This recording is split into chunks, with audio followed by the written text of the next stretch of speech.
LCS is a major sea change from any platform that the Navy has ever procured. What it really comes down to is people don't really understand LCS. There's a lot that we can do with it. It's not a destroyer, but it's not meant to be a destroyer. We're a truck, and we can do a lot with this truck.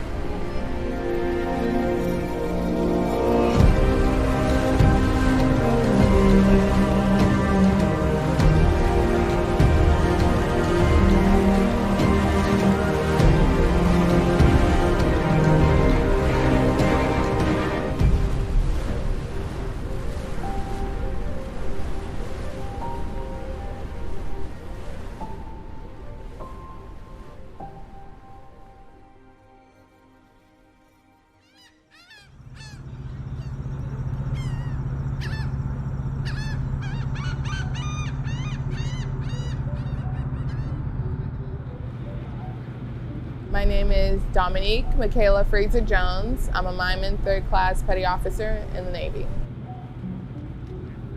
The LCS, we call it the smartphone of ships because it's designed to be reconfigurable, meaning you can change out the mission that the ship is able to do. Line forecast off! Line forecast offline! This ship in particular, the U.S.S. Indianapolis, will be billeted to be configured for mine countermeasure operations, which means we'd be doing exactly the job of a mineman, finding and neutralizing underwater mines.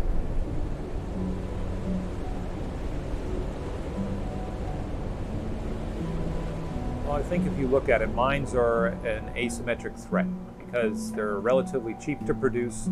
You put them out there and it basically prevents traffic from passing through an area.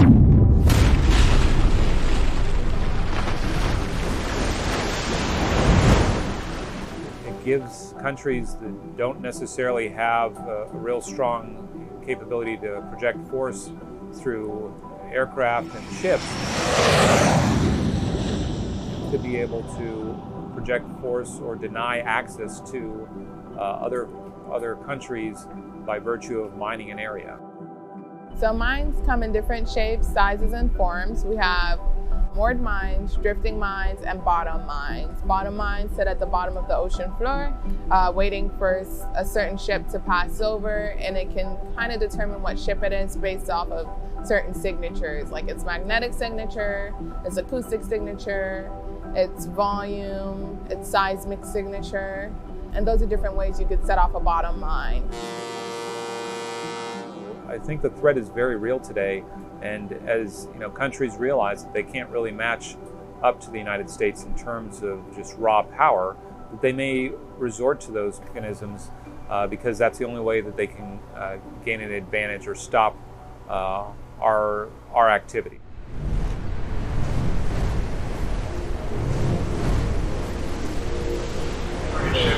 Showing our white side, stop sign.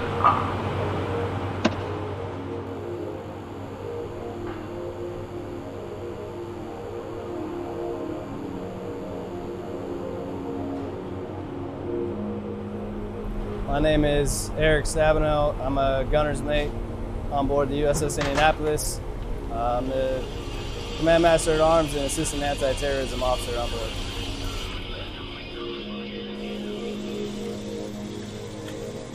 Originally, I'm from Eau Claire, Wisconsin. I joined the Navy straight out of high school.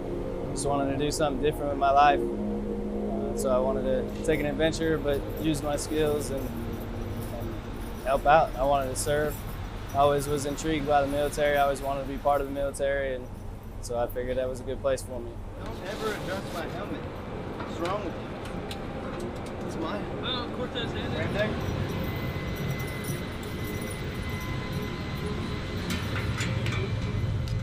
So this is Drake. It's a counter UAS system. So this will detect and jam aerial surveillance, drones, things like that. It keeps an eye out. It's like a Overwatch, essentially. It's definitely interesting. When you get underway for the first time, you got to learn how to get your sea legs about you. Especially this platform, it moves a lot, it rolls a lot, rocks a lot. And if you're not used to it, it catches up to you pretty quick. So you find the areas of the ship where you can kind of take ease from it a little bit. You definitely don't want to be all the way forward when the ship's pitching and rolling. Or when you're eating breakfast and the ship takes a 15-degree roll and all your food and your drinks and stuff goes flying off the table. I like being out to sea. It's very busy, it's challenging. It's not easy by any means. Everybody's tired, everybody's worked real hard, you don't sleep a lot. Watch rotations, we call it 5 and dimes. So you stand 5 hours of watch and you have 10 hours off. But it's not 10 hours just to go to sleep. That's 10 hours to do work. That's 10 hours to attend meetings. It's 10 hours to do training. So you find time to get some sleep in when you can. Figure out how to take care of yourself. CPA contact is 16 nautical miles. It's a challenge. Every day is a challenge and something new to learn from that. So.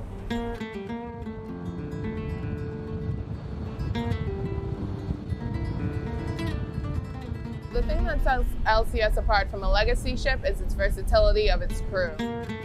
You get to perform in a multifaceted role. You get to learn other people's jobs. You get to be part of almost everything. On a legacy ship, you have a lot more manning, people doing one job and their job only. They get to a state where they have a lot more experiences than their peers on other platforms. On an LCS, we, like on a minesweeper, we'll wear a lot more hats.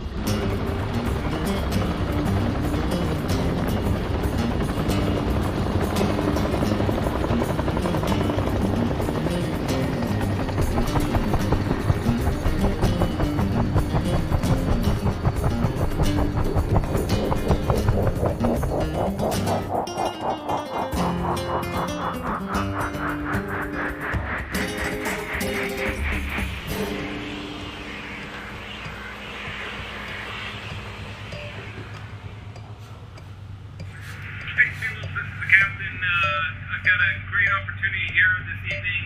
So, hey, it's map season. And, well, actually, I've got a couple of sailors that I'm going to promote right now. So I have called Ian 2 Jones and MN 3 Woods to the pilot house, and now it's going to be Ian 1 Jones and MN 2 Woods. So.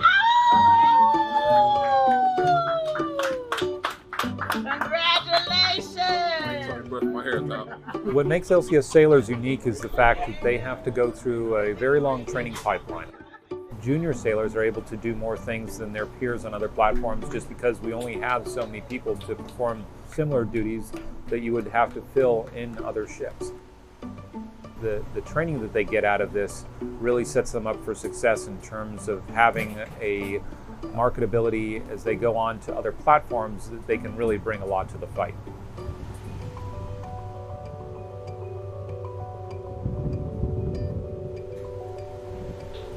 So another thing unique about LCS is the blue and gold rotation concept. So initially with a pre-commissioning crew, one of the crews stays on a little bit longer in order to complete the combat systems ship's qualification trials. And that allows us to not have to repeat training and maintains the continuity necessary to get through all the different certification events to complete the testing. Then we get into the more typical rotation of 4 to 5 months of rotating the crews through. And what this does is facilitate longer on-station time for the littoral combat ships. My name is Michael Anselak. I am a third-class boatswain's mate serving on board U.S.S. Indianapolis. We're basically like a first mate deckhand when it has to come to anything with the ship getting underway, being out at sea, to pulling back into the pier between the mooring lines, the anchoring evolutions.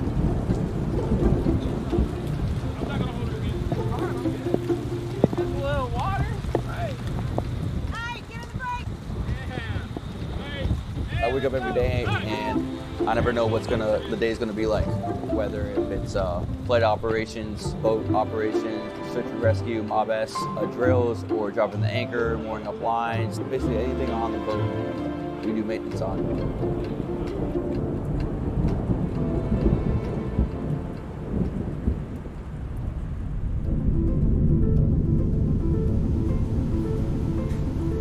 definitely tried a lot of things in terms of minimal manning. This is the first class of ship to have water jets on this scale.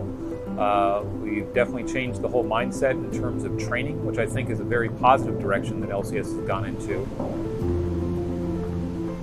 Now I think you're going to start seeing LCS start to bear the burden of deployments and fulfilling the mission that we needed to moving forward.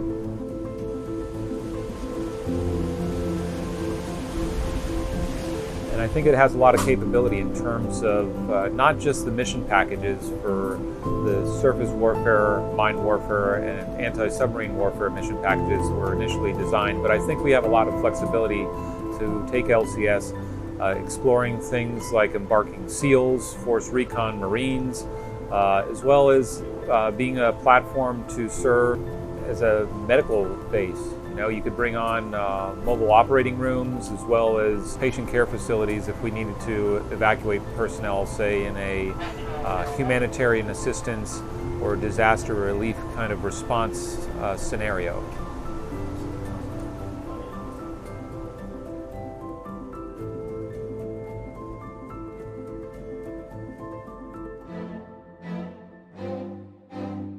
I wouldn't consider us unique. I think we've all been through a lot, and a lot of long hours and long nights, long days. You know, you're like siblings, so of course you'll have your moments of weakness where you're fighting like cats and dogs. Not literally, because it is a business and a professional working environment, but we all have our ups and downs.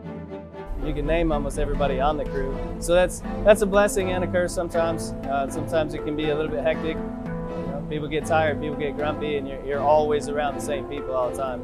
But at the end of the day, you know who you can count on. We're away from our family a lot, and so we are each other's family. No matter what it is that we have to do or where we have to go or what the mission is, that we're going to be having each other's backs, and we're there for each other.